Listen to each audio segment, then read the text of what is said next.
Well, after the aborted Wagner group revolt against the Russian military leadership, the head of NATO has now also spoken out about the event. NATO head Jens Stoltenberg says the alliance is closely monitoring events in Russia. He stressed that the revolt was an internal Russian matter, as he spoke alongside Lithuania's president and Germany's defense minister. And afterwards, Stoltenberg spoke to DW correspondent Alexandra von Nahmen, making clear that NATO's priority was still supporting Ukraine. The Lithuanian president said today that the recent events in Russia could have security implications for Lithuania, but also for other allies. Would you say that NATO needs to boost its presence and its air defense, further boost its presence in air defense in Lithuania and the region?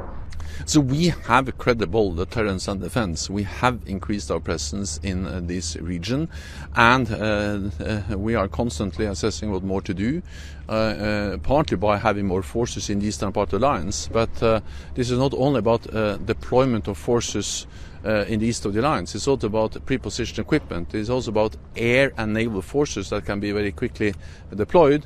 And then, of course, it is about our ability to quickly reinforce if we have any indications or warnings that something is starting to get dangerous. And the exercise we watch here with the German brigade exercising in Lithuania just demonstrates how NATO can quickly reinforce and protect every inch of NATO territory.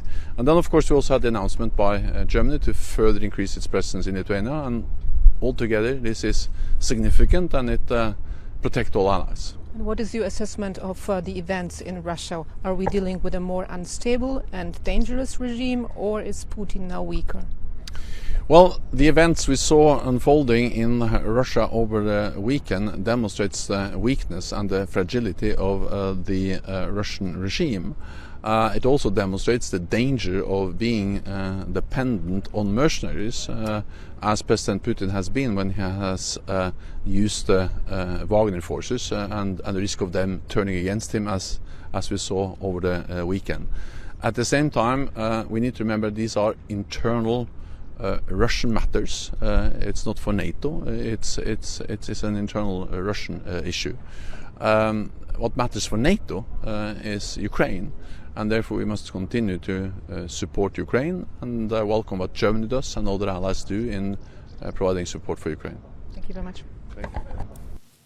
Now let's bring in DW's Brussels bureau chief Alexandra von Nahmen, who is in Lithuania there. Alexandra, we just heard NATO General Secretary Stoltenberg there. What else did he tell you? Jens Stoltenberg also told me that NATO has already boosted its presence on its eastern flank. They sent additional ships and aircraft and, of course, additional soldiers into the region. And allies have already agreed on a new rotational model for air and missile defense here in the region. And we are probably going to see more fighter jets conducting air policing missions and more Patriot systems being deployed to the region. However, we also have to say that it's not enough for countries such as, for instance, Lithuania, a country on NATO's eastern flank. They share a border with Russian exclave Kaliningrad. Here in Vilnius, for instance, we are also only about 37 kilometers away from Belarus, a key Russian ally that has offered to take in Wagner Group boss Prigozhin. So you can understand that Lithuania is very concerned, and they would like to see more. They would like to push NATO to further boost its presence in the region. Talking about boosting the presence and the eastern flank of NATO, there was a surprise announcement by Germany's defense minister Pistorius today about stationing a full brigade of German troops, that's roughly 4,000 soldiers, permanently in Lithuania. Any more details on that?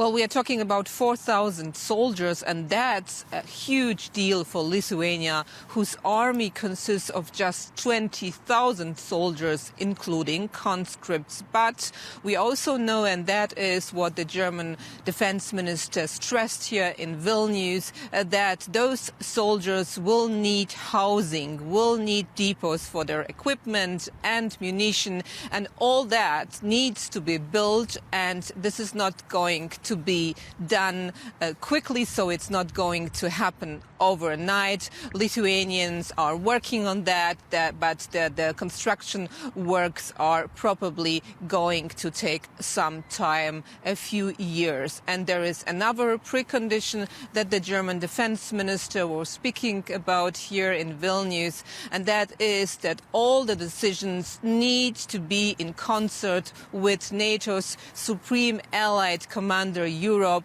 who leads all NATO operations. And that means, that is my understanding on that if anything changes on the ground, their plans for the deployment of the German brigade could be changed or adjusted.